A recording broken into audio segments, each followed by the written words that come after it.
Hi everybody, it's me again, Dr. Klingman.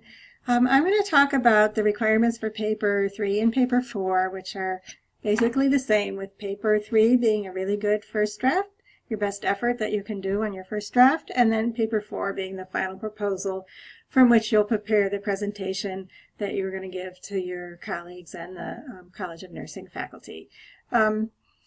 Most of the information that you need to fill in the blank regarding the details of what kinds of information go with the requirements can be found in these readings in the Moran and Terry book. Most of what you need to describe the design of your experiment can be found in this book, the Hulley, Cummings, Browning, Grady, and Newman book. This book is geared towards clinical research, and it has a lot of good information there. So you obviously won't have to read the whole book, maybe one or two chapters in there, whichever seems to go best with whichever one does go best with your particular project. We can help you select a design that's appropriate for your project, whether it's a cross-sectional study, or quantitative pre-post design, that kind of thing. We can help you be sure that you're using the right design, and if it's something that is a little more complicated than that, then we can also invite Dr. Jacob to consult with us and you regarding that. But start with this book first, the Hulley Cummings book, and to pick your design. And there are some analysis methods in there, and you can also look back to the other statistical books that we've recommended as well, the GROW workbook, or perhaps the book you use for biostats, or anything else that helps you identify what the proper tests are to do for the design that you have in mind. All of you will probably have designs that are not too complicated, so just keep that in mind. The details will seem complicated, but in general, what you have to read should not be. The devil will be in the details, as they say. Okay, so the materials that are posted here in this module may not seem very extensive, and again, that's because most of what you need is in these books. What I am going to do during the bulk of this video is go through the rubric for the paper to talk about the kinds of information that are expected in the different elements of the proposal. And so, as I said, paper 3 and paper 4 are very similar, although the rubric for paper 3 is geared towards a good draft, and the rubric to paper 4 is geared towards an excellent final proposal. Okay, first let me just review what's in here. Here's an outline of what we refer to as methods, and then inside this folder is a little bit more about analysis. So in this folder, there are some resources here to think about how you want to analyze your data. So review this. This is all real good.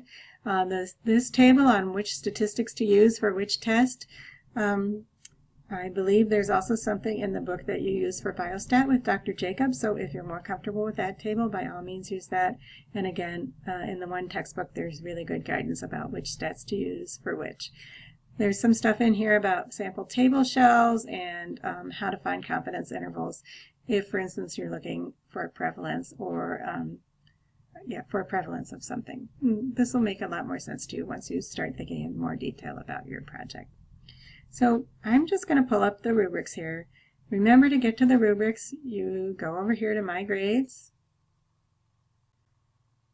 and you find the paper, and you would click, you would click this one for paper 3, and this one for paper 4, and I already have those open, so I will go right to the rubric for paper 3. So one of the first things you'll notice about the rubric for paper 3 is the maximum number of points occurs for less proficiency. So see here, proficient and expert have the same point value, which means your final draft does not have to be as perfect as the final draft in order to score, 100%. Scoring 100% on the draft does not necessarily mean you'll automatically receive 100% on the final paper. So I just wanted to go through that. Okay, so now I'm just going to go through the rubric line by line, where you're going to grade, each element of the paper. So the title and abstract are really important. The title is what's going to make people want to read your paper or listen to your talk if that's the way you're presenting it. And the abstract is often the only thing people will read, especially if you're going to publish. So these two things are highly critical. Be sure to stay in the within the limits that we present here. The introduction, you should have that nailed by the time this paper comes around. You will have posted in the discussion board and received feedback from your colleagues. I do want to say that what I'm showing here is the rubric for the final paper, not necessarily the draft. So I'll come back to the draft in a minute to talk about point distributions, but the requirements for expert are still the same.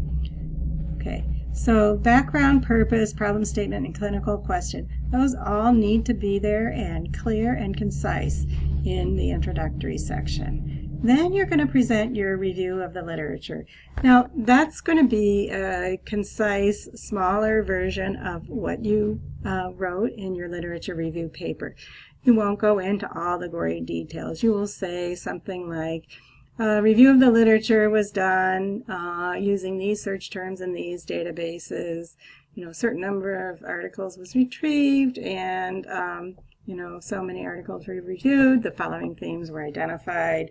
And with these implications, and a gap was identified, and therefore XYZ is justified. Okay, so, and then that's it. You don't go into the whole table.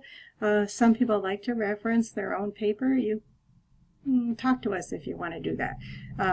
But don't, don't feel like you need to, nor should you include the whole paper. Don't just copy and paste it in. This needs to be a succinct version of what you put there, with heavy emphasis on the conclusions that you made. Then you're going to talk about the theoretical framework.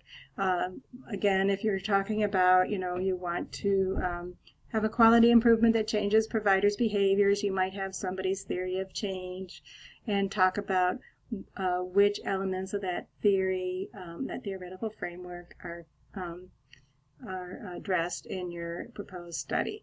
Then here is where you start getting into the nitty-gritty details of your project, the project design. So this is where, based on your clinical question, you're going to select one of those designs out of the Hulley book. So you might have a survey design where you want to look at the prevalence of nurse practitioners who follow the sleep disorders screening guidelines. By the way, there aren't any. I just made that up. Or you might want to look at the prevalence of, alcohol abuse in nurses that are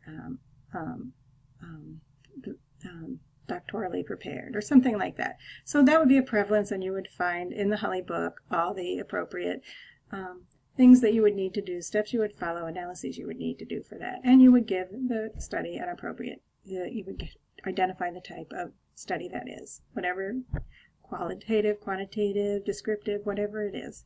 Then here you're going to talk about your study subjects and your setting, where you, this part is described a little bit on the Blackboard site, where you talk about your inclusion and exclusion criteria, your recruitment strategy. How are you going to find your subjects? Are you going to stand in the middle of the mall one day and, just survey people on their health habits? Would you post an ad in the newspaper to recruit people? Would you maybe get an email list of all the members of your nursing society and email them a request to participate in your study? So that's your recruitment strategy. You want to say why you're going to include them or why you might exclude them. You don't need to be super complete on that. If you're going to say you're including everyone over 50 years of age and over, you don't need to say you're excluding people under the age of 50.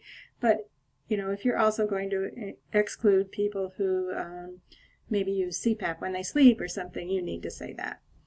And you'll see some really good examples of this in the proposals that are in the textbook readings. Then you also need to say the setting. Are you going to be a rural primary care office? Are you going to be an urban emergency room? That kind of thing. So you'll do your subjects and your setting. Then here in your methodology section, you're also going to talk about the tools that you're going to use, how you're going to collect the data, and how you're going to analyze it. So this is where you will describe, for instance, if you're measuring medical errors, how you're going to do that. Or if you're assessing, if your outcome is pain, how are you going to measure the pain? And then if there's an instrument you're using, you'll put that in the appendix.